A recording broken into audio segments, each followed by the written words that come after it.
Missing Men by Vincent Starrett, author of The Perfect Crime, The Fugitive Statue, etc. When an important broker and an eminent actor mysteriously and simultaneously vanished, it had the police worried.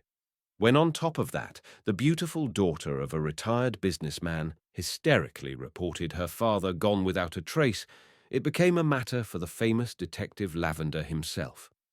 My friend Lavender dwelt up 4 flights of steps, a wearisome climb unless one were in training. Only the little landings at the end of every flight kept me from perishing of thirst and fatigue on more than one ascent. So at least I told Lavender. The journey offered no difficulties to that agile young man himself. The trouble with me was that I inclined toward, well, stoutness. "The rooms are comfortable," he would reply to my protests. "The windows afford an excellent view of an interesting corner of town, and the stairs are at once a protection and a blessing. The exercise I get in going up and down is distinctly beneficial, while 4 flights are sufficiently formidable to daunt bores and any but very determined clients and friends.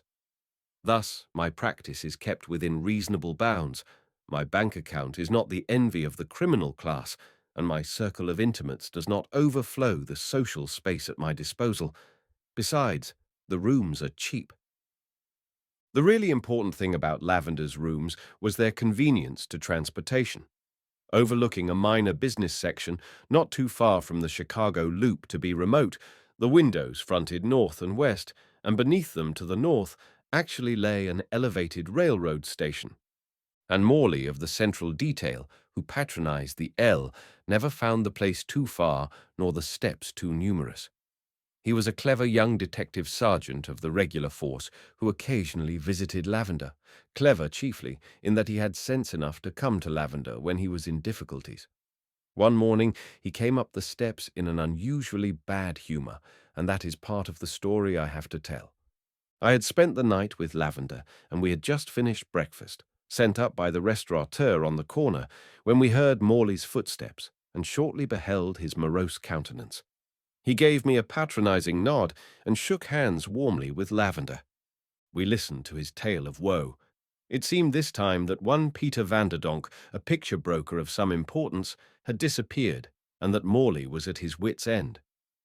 "Usually," said he, "there's some sort of a clue, but in this case there isn't anything that resembles one.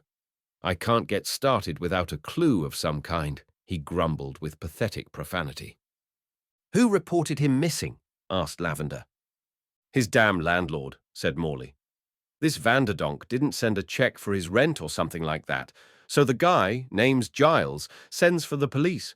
Thinks we're bill collectors, I guess. Damn silly, in my opinion. Vanderdonk's probably just gone out of town and forgotten his rent." Lavender grinned. "Is the usual foul play suspected?" "By the landlord and the newspapers, sure," replied Morley with heavy irony. "There's nothing to indicate it. I've been through his office. No signs of a struggle. Nothing. Just as he must have left it. Not a thing moved. He might never even have used it for all the evidence." "Well," smiled Lavender, "murder doesn't always occur in a man's office. It's conceivable that a man may be killed in the street or in his home." "Sure," agreed the detective. "I ain't a fool. But where do I start when there ain't a clue? Nobody seems to know Vanderdonk but this Giles person, and nobody seems to know where he lives, or whether he's got relatives, or when he was last seen. It's just a blank wall," he ended, with more profanity. "A blankety-blank wall, evidently," observed Lavender. "Well, Morley, I don't know what you expect me to do.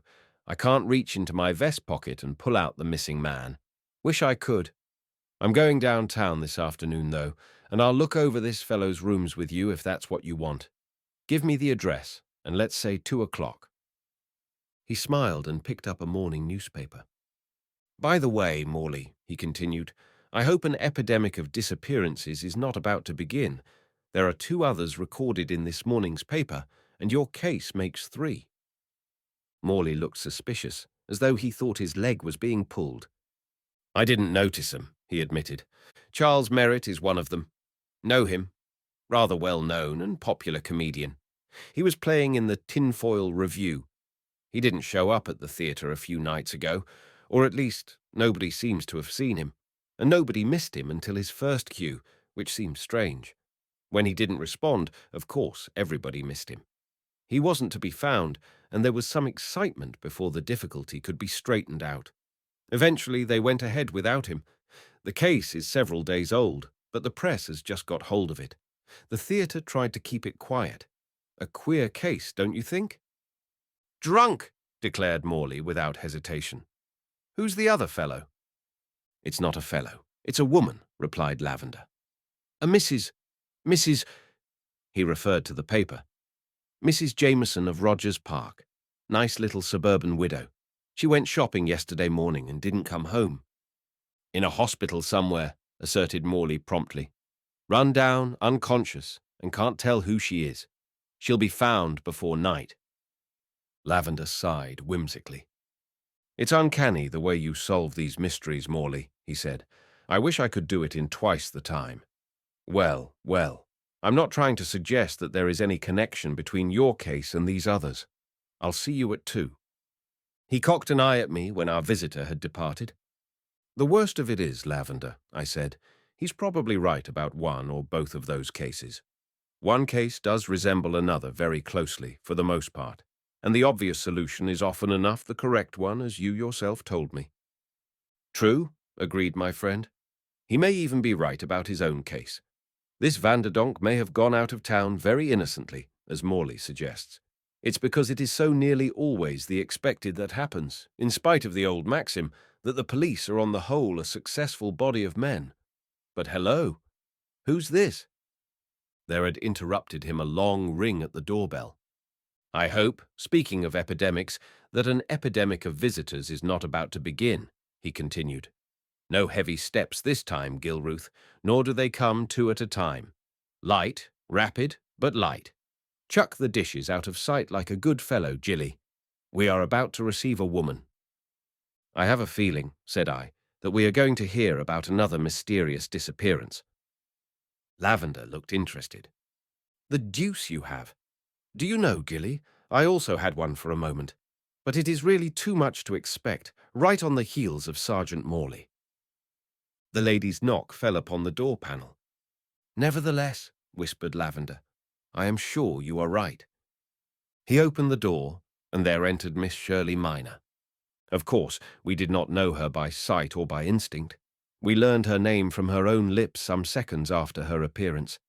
We knew only in that first glance that an extraordinarily lovely young woman stood on the doorsill, small, dark, alert. Her eyes, blue and anxious, looked from one to the other of us and settled upon Lavender. A little smile, at once eager and wistful, played about her lips. Then she said, I am Shirley Minor. May I come in? The name meant nothing in the world to either of us, but we smiled in unison, like a vaudeville duo. Of course, said Lavender, and I think I added, please do. You had a visitor, she said, so I waited until he had gone. We seated her near the window where she at once exploded her bombshell. It was not quite unexpected. Mr. Lavender, she said piteously, my father has disappeared. I looked at Lavender. He was looking at Shirley Minor. He was not in the least surprised nor excited. He merely smiled encouragingly at the girl. Yes, he said. And of course you want me to assist you to find him. I shall be happy to aid, of course. Just take a fresh grip on your nerves, Miss Minor, and tell us all about it. It is our business to help. His calm interest and his cheerful smile had the desired effect. The anxiety faded from her eyes, and in a moment she smiled back at him. I'm afraid you will think me foolish, for after all, father may have disappeared in a very usual manner. I mean, he may have gone away for a little while without bothering to leave word. Just the same, I am anxious. You see, I have been away for some time myself. Only yesterday I returned from New York, where I have been for some months. Father is hardly a notable correspondent, but I did hear from him once in a while. Just a note to say that he was well. He always hated to write letters. I wrote reams to him, of course. Yesterday, when I returned, I found my 3 last letters to him in the mailbox. Apparently, he hadn't been home to receive them, and I hadn't heard from him before I left New York for nearly 2 weeks. Was he expecting you to return? Asked Lavender, still cheerful. No, he wasn't, admitted Miss Minor with an air of guilt. You see, I was somewhat anxious about not hearing from father, but not actively alarmed. I supposed that he didn't feel like writing, but in the background of my thought there was a slight fear that perhaps he was ill. I knew that if I wired that I was coming home and he was ill, he would wire back to stop me. That's his way. He doesn't like to be fussed over. So as I was tired of New York anyway, I just thought I'd come home and surprise him. When did he expect you to return? Well, not for another month at least, I'm afraid. And your mother? My mother is dead, said Miss Minor. I see. Your father, I fancy, is Cyril Minor. I thought so. Well, Miss Minor, you are probably alarming yourself about nothing in particular. Inasmuch as he did not expect you to return, there was no reason why he should not leave town for a while if it occurred to him. Still, you probably did well to come to me. If anything has happened, it is well to know about it early, isn't it? You have no idea where he might have gone, supposing him to have left town for a visit. None in the world. His interests were all in Chicago, in recent years anyway, in his home and his club. Except for an old aunt up in Canada, I don't believe he has a relative in the world, other than I. Most men have friends, said Lavender. And if I remember your father's reputation, he had no enemies. You haven't been to the police, I suppose? Miss Minor had not. Good, nodded Lavender. Don't bother them just now. Leave the matter in my hands for a time. Probably you'll hear from your father when your mail is forwarded from New York, but in any case, don't worry. Now tell me something of your father's habits. After considerable questioning, it developed that Cyril Minor was quite a creature of habit, with a trail that ordinarily a blind man could follow. He arose late as a rule, breakfasted at home, and went for a walk. His walk led him usually to his club, the Waldron, where he lunched and read the papers. Presumably, he remained at the club during most of the afternoon and dined there. He had no office of his own, for although only 44 years of age, he had retired from business. A man of considerable wealth, obviously, with wide interests that brought him a constant and comfortable flow of money without the necessity of desk labor. In the evening he often went to the theatre, usually alone, since he was a widower, and he reached his home about 11 o'clock, or between 11 and 12. Very seldom was he later than midnight. It was a commendable and consequently prosy record. There were 3 of your letters, I understand, that he did not receive, continued Lavender, probing for a gleam of light. About when would the first of them have been written? About a week ago. I wrote pretty often. So that he may have been away for a week, possibly a little less. All right, Miss Minor. I'll make the proper inquiries and report as soon as I have anything to report. And be sure to let me know if you hear of anything. I looked at Lavender when she had gone. Well, I said. Well, what? The 4th disappearance, said I. It does look like an epidemic, doesn't it? He smiled. Well, yes, superficially. Of course, it's nothing of the sort. People disappear every day, I'm sure, and most of them don't get a line in the papers. This looks significant to us because of Morley's visit and because of my remarks about the 2 cases mentioned by the press. Miss Minor's visit so immediately followed Morley's that the temptation to find a connection is natural.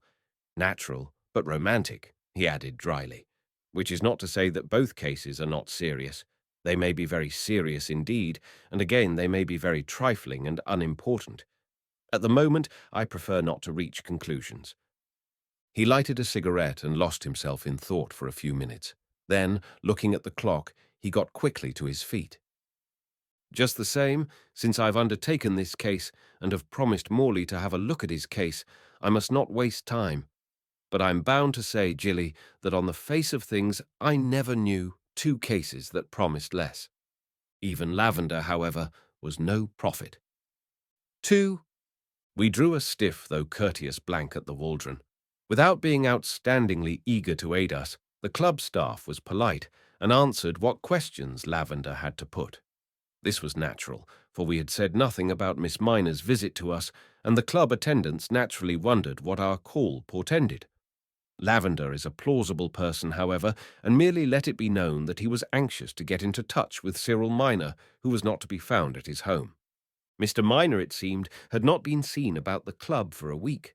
Yes, it was a bit unusual, but not perhaps extraordinary. There was no mail waiting for him. He received very little mail at the club, however. None of his particular friends were in at the moment. Perhaps Mr. Minor himself would be back before long. Who was he to be told had called? As this latter suggestion was something more than a possibility, Lavender penned a brief note, sealed it, and left it to await the return of the missing man. In it, he advised Mr. Minor to get into immediate communication with his daughter, who was at home and anxious about him. "Whether the fellow is a good citizen or a scoundrel, I suppose he's fond of his daughter," remarked Lavender as we left the building. "I would be," he added.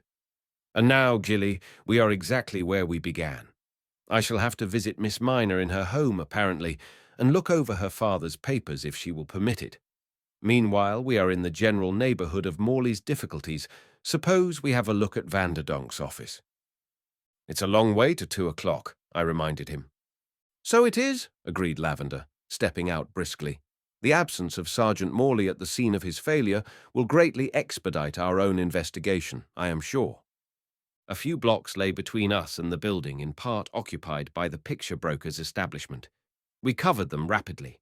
A dingy building it was, too, when we had found it. A building occupied for the most part by second-rate lawyers and booking agents, with one creaking elevator and 4 flights of toilsome, reminiscent stairs. We took the elevator for choice and ascended to the 3rd story, where in time we came upon the dismal office of Peter Vanderdonk. The name was on the door. On the door also was a fly-specked card with the legend in black: "Back in an hour." No doubt it had been used for years. It looked as if it were never taken down. No doubt also it had been put up on the occasion of Peter Vanderdonk's last farewell to his office. Had he expected to be back in an hour, I wondered? Or had his going been voluntary and final? Or, for the matter of that, had it been involuntary and final? It was an old key lock, typical of the building, and Lavender had hardly touched it with a little steel instrument that he carried when the door opened. Used to my friend and his ways, I was not at all shocked. I had watched him pick many a lock in my time, although I had never seen him pick one with greater ease. There were 2 rooms within, an anteroom and an inner sanctum. The anteroom, into which we first penetrated, was soberly, even dingily, furnished with a table, a couch, 3 chairs, and a telephone. Some framed prints were on the walls, some books and magazines were on the table beside the telephone. It was all old, but in good enough taste, and it reminded me of a small doctor's anteroom more than anything else. I wondered why a picture broker should inhabit such a dull hole. With a comprehensive glance, Lavender pushed through into the inner chamber. To our surprise, it was no more handsomely furnished than the outer room had been. A great safe stood alongside one wall, with the name Peter Vanderdonk upon it in letters of red and gold. There was a small roll-top desk standing open, a swivel chair, a small table, and a telephone extension. In a corner, quite unscreened, was a porcelain washstand, and in the closet we found towels, 3 of them, one of which was dirty. There were no pictures whatever on the walls, although there were marks to show where pictures once had hung, and there were screw holes in the floor near the window, where evidently something once had been clamped to the floor. All in all, it was an amazing office to be occupied by a well-known picture broker. Lavender thought so too. Besides the closet door, there was one other. It was panelled with ground glass and was obviously another entrance, or exit, giving onto the other corridor of the building. No lettering appeared on it, and the door was locked. There was no key. I looked my distaste. "Queer place, isn't it?" Lavender answered my glance. "I don't wonder that Morley was stumped. I begin to think better of this case than I do of my own, Gilly." He picked the lock of the door leading to the second corridor and looked out. He tried the door on its hinges. "Works well," said he. "I suppose Vanderdonk has the key, wherever Mr. Vanderdonk is. A place with 2 entrances and exits is always useful." He examined the dirty towel hanging in the closet, carrying it to the light for a better scrutiny. Then he cocked an eye at the big safe. I knew that he was seriously considering a more serious picklock job than the earlier ones. Finally, he walked over to the washstand and examined the bowl. He touched the porcelain with his sensitive fingers, looked at his forefinger, sniffed it, and turned on the water. "Doesn't run out very readily," he remarked at length. "A bit clogged, I fancy. And notice how the drops at the last cling to the sides of the bowl." "Very interesting," I smiled. "But what do you gather from that?" "I'd like to see the contents of that safe," he answered thoughtfully. Once more putting temptation away from him, however, he turned his attention to the holes in the floor, then to the small desk. The latter yielded little. There was a quantity of stationery, letterheads and envelopes, all bearing the name of Peter Vanderdonk, and the top sheet and envelope of each pile was dusty, save where a thumb had smeared the dust into a smudge. "Morley's thumb," grunted Lavender, staccato. In the meantime, I devoted myself to an investigation of the anteroom, but the table drawer was empty, and nothing offered but the books and magazines. In the heap of the latter was one newspaper a month old, which I resurrected and idly glanced over. Then I noticed that a paragraph had been ringed with a blue pencil mark, and I read the notice. After which I carried it to Lavender. "Do you suppose this is important?" I asked, and handed him the paper. He carefully read the marked paragraph, and a quaint wrinkle appeared above the bridge of his nose. "An interesting coincidence, at any rate," he said half to himself. "A dramatic criticism," I began. "In which he happened to be interested." "Just that, Gilly. But why was he interested, supposing Vanderdonk to have marked the paper? For that matter, why was he interested, supposing someone else to have marked the paper and sent it to him? Did you note the cast of characters?" "Yes," I replied. "I did." Then an idea struck me, and I added with a smile, "But Charles Merritt's name is not in the cast, Jimmy. You can't connect up that case." "So you thought of the Merritt mystery, did you?" "Well, it's true that his name isn't here, but someone else's name is. The part of Mabel Greensleeve is played, if you please, by Miss Sidney Kane. And who is Miss Sidney Kane, Gilly?" "I don't know. Do you?" "She is, although somewhat elderly, one of the bright and shining stars, I believe, of the Tinfoil Review, in which Charles Merritt played a character sketch until his disappearance." I considered this in silence. "It's pretty thin, Lavender," I said at length. "Of course it's thin. But she's there, and it's an interesting coincidence, as I remarked. In connection with the disappearance of Mr. Vanderdonk and the condition of his washstand, it's doubly interesting." "His washstand?" I echoed feebly. "And his towel," said Lavender. A moment later his eye was again on the great safe against the wall. "I'd give a cookie to see the contents of that thing," he observed thoughtfully. "But it's Morley's job after all, and if it's to be opened, it must be his responsibility. I suspect the police are waiting for relatives to turn up." Saying which, he strolled over to the safe and began to play with the knob. What would have happened had he continued?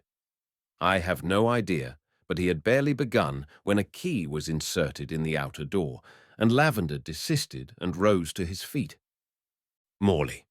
Ahead of time," I ventured. But it was not Morley. There entered instead a little old man with a warty face, hooked nose and wide mouth. These, with his stooping shoulders and small beady eyes, gave him a generally inferior presence that was offensive. The apparition looked from Lavender to me and back at Lavender. "What are you doing here?" it barked. "Mr. Giles, I believe," responded Lavender, with suave courtesy. "Your question is surprising, to say the least. I had supposed our investigation to have been undertaken by your desire and authority." The extraordinary ability possessed by my friend to convey a false impression without falsehood always has been my envy and delight. The ironic purport of the remark quite bowled over the little man in the doorway. "I beg your pardon," he stammered. "I thought Sergeant Morley was in charge of the case." "Sergeant Morley will be here at 2, said Lavender icily. "But it's all right, Mr. Giles. Now that you are here, perhaps you can give us some information. Anything at all, anything at all, stuttered Giles. He now appeared to be eager and able to solve any difficulty we might propound to him, including the riddle of the Sphinx. How long had Mr. Vanderdonk been a tenant of yours? 2 years, Sergeant. Lieutenant, I said severely. Lieutenant Lavender. I beg your pardon. 2 years, Lieutenant Lavender. Lavender threw me a venomous glance and proceeded. He had never vanished this way before, of course. He always paid his rent promptly, that's all I know, responded Giles. He sent a cheque the first of every month. When it didn't come this month, or on the second or third, neither, I came over to see him. Hadn't seen him since he took the rooms. Well, he wasn't here, and he hasn't been here since. Lavender appeared to be shocked by this delinquency. So you very properly went to the police, he agreed. Do I understand that you only saw this Mr. Vanderdonk once in your life? The day he took the rooms, answered Giles with a nod. I don't bother them that pays their rent, and this Vanderdonk never bothered me. Mumbled Lavender. Do you remember him? How he looked? I never forget a face, declared Giles with emphasis. He was middle-aged, rather dark, and his hair was beginning to get grey. Pretty tall man he was, and heavy, I should say, though he didn't look it. You know nothing about his business? Not a thing. Looks to me now as if he didn't have any. Lavender smiled sweetly. You are quite right, Mr. Giles. He didn't. What? Cried the landlord. Who occupied these rooms before Mr. Vanderdonk took them? Demanded Lavender. A dentist fellow named Bradbury. Lavender chuckled and rubbed his hands. Ah, said he, it's a black case. But we have it in hand, Mr. Giles. Trust us. Leave it entirely in our hands, and say nothing. We got rid of the old fool at last, and Lavender looked at his watch. 1:30 dinner time, he announced. We're wasting moments, Gilly. I'll leave a note here for Morley to say we've been here and won't be back. Then we'll go to luncheon, and afterward we'll transfer our attentions to the more pleasant and lucrative task of aiding Miss Minor. But what did you mean by telling that fellow that Vanderdonk had no business? I asked. Just that, was the reply. He came here as a blind. The whole office shows it. Everything is practically as the dentist left it 2 years ago. Vanderdonk just moved in. The holes in the floor indicate where the chair of pain used to be. The walls have not been cleaned since the dentist took down his pictures, and the books and magazines for the most part were left there by the old tenant. The place was never intended for occupancy. Vanderdonk came here when it was necessary only, but someone else came here too, came here and didn't leave again. The safe will tell the story. I'll tell Morley enough to make it look like his discovery. But the fact is, Gilly, I'm as sure as I'm here that the safe contains all that is left of Charles Merritt. I spun about and looked with horror at the great black hideous thing, and a dreadful picture formed in my mind as I seemed to see the door swing open upon— what? But Lavender, without a shudder, sat down to pen his note to Morley. 3. At luncheon I questioned Lavender vigorously, but he had little information to impart. He ate in silence for the greater part of the meal, and afterwards smoked several thoughtful cigarettes. I've told you practically all I know about the case, Gilly, was all he said in direct reply to my questions. And what I know chiefly because it must be so. Of actual evidence I have very little, but there certainly have been many significant indications. And now we go back to Miss Minor and her troubles. Exactly. You've no objections to going back to Miss Minor, surely? I laughed. None in the world. I like her very much. But what did you say in your note to Morley, Lavender? Just this. Morley, open safe at earliest opportunity. It contains the solution of 2 mysteries. See morning papers. Now, will you call a taxi? On that, we fared forth to attack the problem we, or at any rate Lavender, had been employed to solve. As we drove north across the loop in a swirling ocean of traffic, my mind became occupied with thoughts of the charming young person we were going to see, and I looked forward with pleasure to our second meeting. Lavender, whatever his thoughts were, smoked many cigarettes and drummed impatiently with his fingers on the narrow window ledge. When he had finished with one cigarette, he lighted another from the glowing tip of the old one and resumed his drumming. I supposed him to be in deep thought. The progress of the taxi was slow, for the press was bewildering. A mounted policeman, dancing his horse in the maelstrom, recognized Lavender and gave him a nod of greeting. The line of automobiles had stopped for perhaps the 12th time. The officer's greeting called my friend's wandering attention back to his surroundings, and suddenly he was sitting straight up and looking at a shop window within line of his vision. It was a barber shop, as it happened, and as vastly uninteresting as most barber shops as far as I could see. But Lavender had seen more than the shop. "See the placard, Jilly," he nodded. "The tinfoil review again. We can't dodge it, it seems. The woman in the picture, if I'm not mistaken, is the very person we were discussing. No, not Miss Minor. I mean Miss Sydney Kane." I looked and saw that he was right. Her name appeared below the portrait in letters of some size. "An atrocious portrait, too, I should imagine," he continued. "Do you know, Jilly, on second thought, I think I shall be altruistic this afternoon. You shall go alone to Miss Minor, pay our respects, and listen to anything she may have to tell us. I will inform you what further you are to ascertain. As for myself, this is Wednesday, isn't it, Jilly? I shall go to a matinee, I think, against the sterner labours that lie ahead of us. Thus we shall both be benefited, according to our tastes. I am, of course, frequently a fool, but I am never as big a fool as Lavender's remarks often would suggest." I looked back at him sternly. "What you mean is that you will go to the tinfoil review and see Miss Kane," I corrected. "Well, if you put it that way, yes," he grinned. "The fact is, Jilly, the lady attracts me, and there already has been so much coincidence in this case, or in these cases, I should say, that I'm determined to check them against each other and see what happens. The theatre, I believe, is just around the corner." "What am I to ask Miss Minor?" I demanded. "First, whether she has heard from her father. I'm inclined to think that she has not, but ask her anyway. Tell her that I think she will hear from him shortly, but not to be too sanguine. Then ask her permission to look casually over his desk, or whatever he uses, to see if there are any clues to his movements. Probably the young lady will have done this herself, but you will make a more thorough job of it. Look at the letters if there are any, however far back they may go, and don't leap at any wild conclusions, whatever you find. Your principal task is to remember what you see so that you can tell me about it tonight." "And when shall I see you?" He hesitated. "You have a key. Be in my rooms at 6. I may join you for dinner. If I'm not there by 6, though, I won't be in for dinner. Sit around until about 8, as I may call you up if I don't come. If you don't hear from me by 8, well, I'm darned if I know when you will." It sounded very dubious indeed.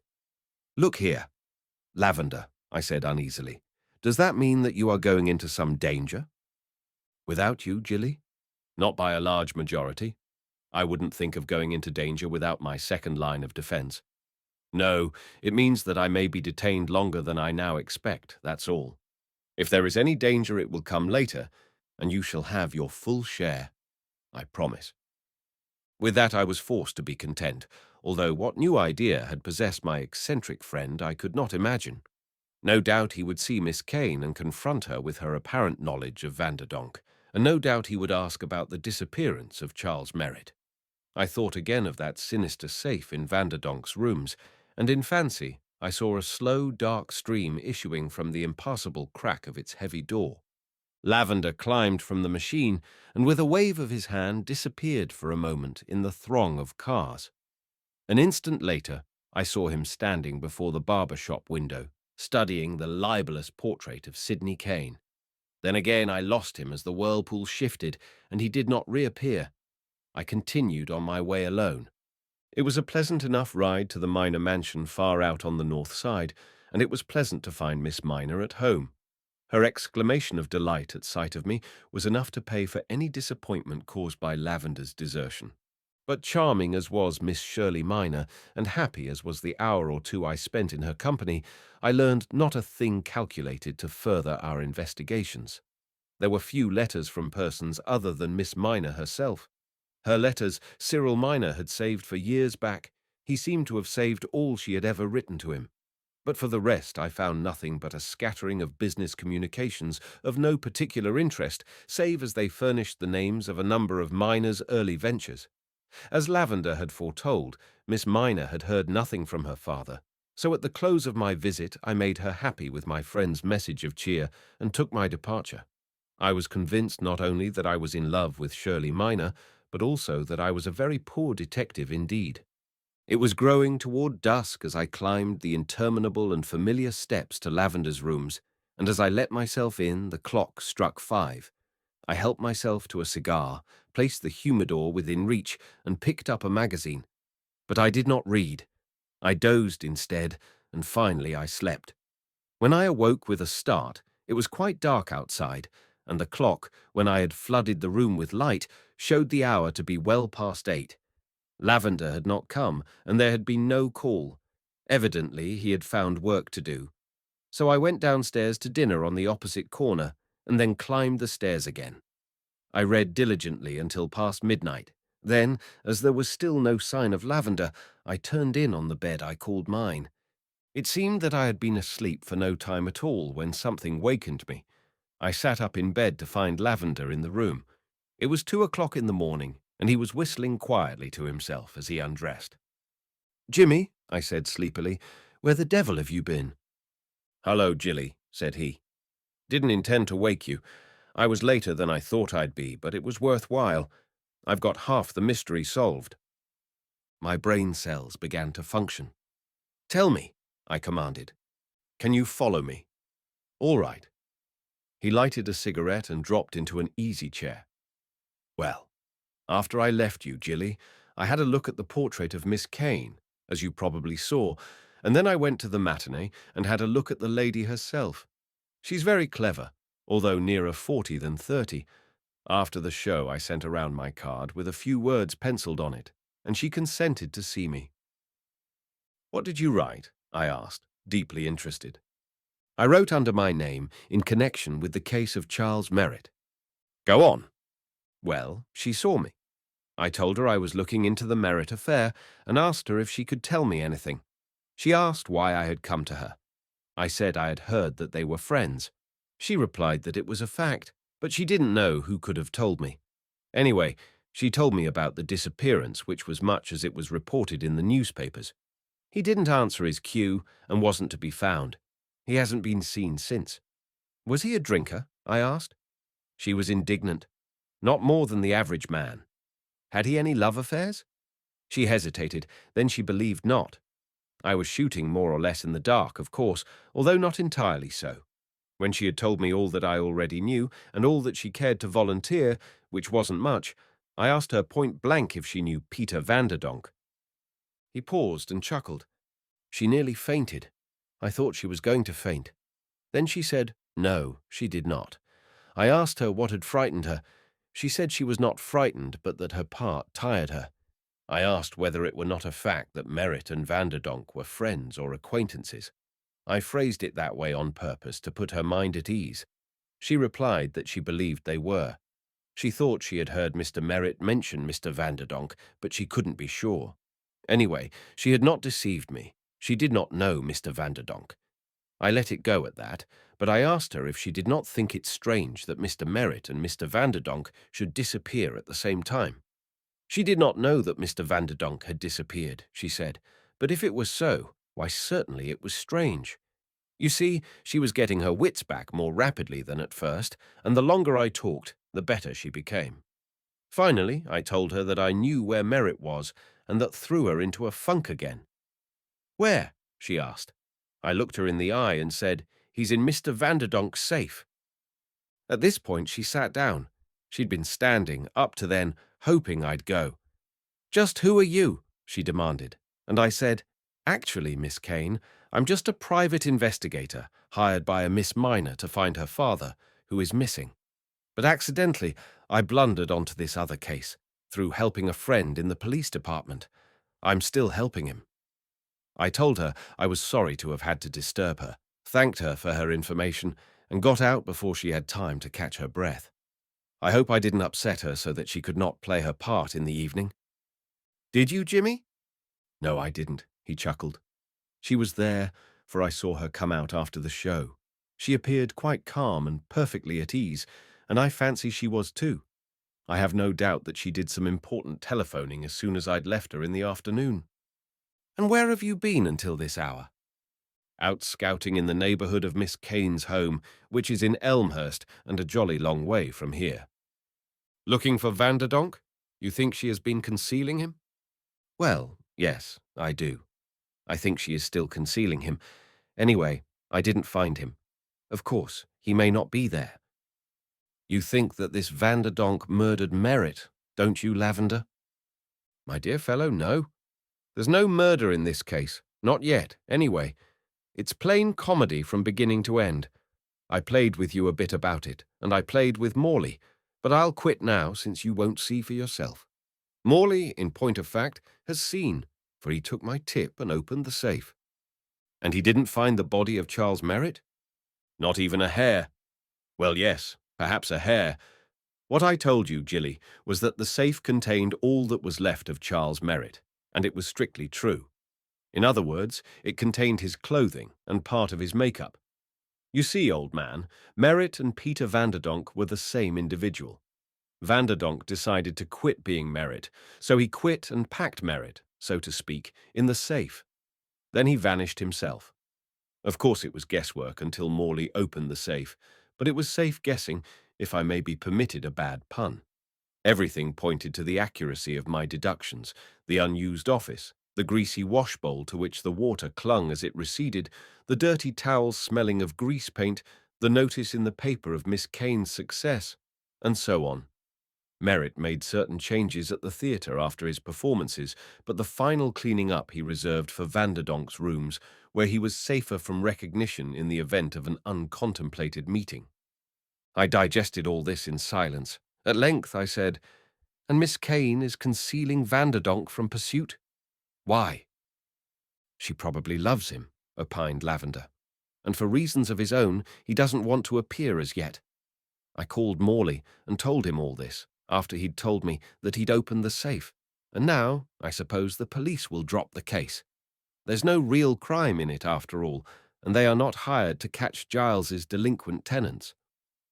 "Meanwhile," I said ironically, "we continue to search for another missing man who is as far away or as near as ever. Probably he'll turn out to be the missing Mrs. Jameson about whom we read in the paper this morning." Lavender laughed at my bitterness. "No, Jilly, nothing like that. But I'm afraid that by morning we, too, will be out of a job. I expect that by morning Miss Minor will have heard from her father and will call off the hunt. I have been so sure of it all day that I haven't bothered much with that case. Somewhere along the line of our investigations, he will have received word of our search, and he will instantly communicate with his daughter, whom, you must remember, he does not know to be in town." 4. As usual, Lavender was right. His prescience was astounding. We were not finished with breakfast in the morning when the telephone bell rang, and at the other end of the connection was Miss Minor. Lavender listened to her message. "I see," he replied. "Yes, I quite expected it, Miss Minor. In fact, I have waiting for your call. Naturally, there is no further occasion for my services. Was it a phone call, may I ask, or a wire?" He listened again. "I understand. Very well, Miss Minor. And if ever again I can be of service to you, remember that I shall be glad to serve. Goodbye." The last words fell like clods upon my heart. Lavender was smiling oddly as he turned away. "Finis coronat opus," said he. "That means, Jilly, the end crowns the work. We are politely, courteously, but definitely and conclusively fired, as it were. Miss Minor has heard from her father, a wire early this morning, saying merely that he was well and would be home soon." "How did you know she would hear from him?" I asked morosely. "I knew that she was bound to. You see, he found out that I was on his trail and was afraid that I would make his disappearance look like something it was never intended to be. When he went away, he had no idea of the publicity that would follow his action, and he had no thought that his daughter would return and start a hunt for him. He managed it all rather badly, as a matter of fact. Do you suppose he returned to the club and they told him there that we were looking for him? No, I don't believe he's been near the club. I think Miss Kane told him. Miss Kane, I shouted. What has Miss Kane to do with this case? A great deal, said Lavender, since she was undoubtedly at the bottom of Miner's disappearance, as she was at the bottom of the Vanderdonk Merritt disappearance. You remember I told you that I had contrived to bring Miner's name into my conversation with her yesterday. I did it purposely, so she would tell him. I thought it would inform him of his daughter's return, and that this action would follow. Good Lord, I groaned. What is the secret of it all, Lavender? Why did he go away? Why did Merritt masquerade as Vanderdonk, or Vanderdonk as Merritt? And what has Miss Kane to do with all of them? I'll tell you how it works out, Gilly, as nearly as I can. And I must tell you about my investigations of last night. They have a bearing on your questions. I went to Elmhurst, as I explained. In fact, I went twice. Once after leaving Miss Kane in the afternoon, and once after the evening performance. On the latter occasion, I followed Miss Kane. In the afternoon, I merely made inquiries in the neighbourhood. Miss Kane has lived there for about 3 months, I was informed by the rental agency, with an invalid brother and a maid. At first, I naturally thought that the invalid brother was the man I wanted, but the 3 months knocked that idea in the head, for Miner has been living at home and has been at his club until a week ago, while the invalid brother lives with Miss Kane and doesn't go out any place. Then he's Vanderdonk, I said. Well, demurred Lavender, I suppose it's conceivable, but I don't agree, Gilly. Really, the same objection applies to Vanderdonk. No, in my theory of this amusing case, he can't be Vanderdonk either. I may as well tell you at once that I believe not only that Vanderdonk was Merritt, but that Miner was both of them. I sat up very straight in my chair and stared at him for a moment in silence. I'm not crazy, he replied to my glance. I don't think I am, Gilly. I'm admitting that the invalid brother may be Vanderdonk and that Miner may be someplace else. I'm even admitting that the invalid brother may be just himself, an honest-to-goodness invalid brother of Miss Kane. But I don't think so. Everything points to the truth of my idea that Merritt, Vanderdonk, and Miner are one and the same individual, playing a game. And Miner isn't anxious that his daughter shall discover what that game is, at least not until it is played out. That's why he wired Miss Shirley and why we were called off. We were getting too warm, as the boys say. Of course, Miss Miner had no idea that in releasing us, she was playing her father's game. He shook his head. What puzzles me, however, is that invalid brother. If he isn't Miner and isn't Vanderdonk, to accept your idea for a moment, who is he, unless he is just himself? I think he's Mrs. Jameson, I said with a grin. Lavender laughed. No, he replied. She, at least, has nothing to do with this case. She just happens to have disappeared on the same day. Well, to continue, having learned nothing in particular yesterday afternoon, I followed Miss Kane home last night. I wanted to see whom, if anybody, she would meet at her home. She met nobody. There were lights in the place for some time, chiefly upstairs, but after she had closed the door, I didn't have even a second glimpse of Miss Kane. Not a shadow on the blind. Finally, darkness fell over the house, and I came home. I'm very much afraid indeed that the invalid brother is not a myth, that he actually exists, if for no other reason than to complicate this case. And you have no idea why Miner is doing all this? Oh, yes, a sort of an idea, Gilly, but it isn't complete. I don't understand why Miss Shirley has not known all about it from the beginning. There's nothing heinous in it that I can see. And now I suppose we shall never know, I suggested. I think we will, said Lavender. I think that Miner himself will look us up to see how much we know and to tell us the rest, so that we will keep our mouths shut. However, it came about rather differently, for we had talked barely an hour when again our telephone bell rang, and again it was Miss Shirley Miner who called. Lavender's expression was one of comical relief as he listened to what she had to say. Quite right, he said. And a minute later, yes, I think I can. Can you join us? Then please do. Come at once. There was a gleam in his eye when he had hung up the receiver. Off again, on again, he chuckled. It gets better, Gilly. Miss Minor distrusts her wire. She doesn't believe her father sent it, and she is more alarmed than ever. It seems that the telegram was signed Father instead of Dad, and I think the young lady's point is well taken. If he always signed himself Dad, he should have done so this time. It is such slips that betray criminals. Now I know what happened. Minor didn't send the wire, and Miss Kane did, probably unknown to Minor. Well, it should be over shortly. Miss Minor asked me if I knew where her father was. She had an idea that I did because I had told her that she would hear from him.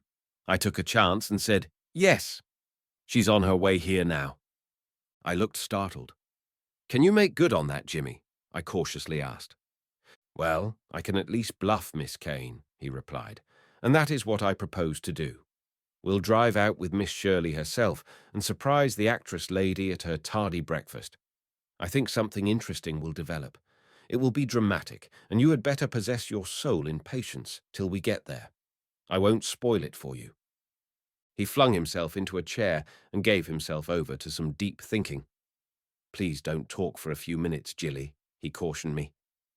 It was exactly 20 minutes before he sprang to his feet, in which time he had smoked a great many cigarettes. A new gleam was in his eye, and without a word he strode to the telephone. From his pocket he produced a list of numbers, then lifted the receiver. In a moment or two he was talking apparently to a shopkeeper in Elmhurst. You remember my asking you yesterday about Miss Kane and her brother? He queried. I forgot one thing. Do you often see Mr. Kane, the brother, in the streets? He listened eagerly to the reply. Thank you, that's all. He swung on me. Gilly, what do you think the fellow said? He said, no, nor anybody else. He don't go out. Nobody ever sees him. Well, that's natural enough, I started to reply. But Lavender was calling another number and asking the same question. Again he turned to me. That was a neighbour, he crowed. She said, I only saw him once. That was about a week ago. It was getting along toward dark, and I didn't see him very clear. I guess he's pretty sick. Excuse her grammar, Jilly, but digest her remarks. Don't they tell you anything? What an ass I was not to have guessed before. I confess, I began. Don't, he laughed. I've been as big an idiot as you have. Bless our poor innocent hearts. Why, it means only one thing. This invalid is never seen and never has been seen except once by this neighbour, and then at night, for the very good reason that he never existed. Until a week ago, when this neighbour saw him going in, he'd never been there.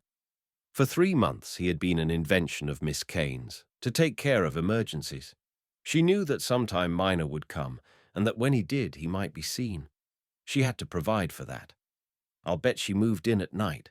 She started the fiction somehow or other, right after she moved in, so that if ever Minor came and was seen at a window, his presence would be accounted for, so that if Minor even had to leave in daylight, he could do it without talk. A week ago he came, and for the first time the invalid brother was seen, and whoever saw him thought he was the invalid brother. And he's there now too, keeping out of sight. The place isn't thickly populated, the houses are pretty far apart, and not many people would be inclined to ask questions. What gossip there has been about the invalid brother has come from the shops, where I have no doubt Miss Kane herself began it.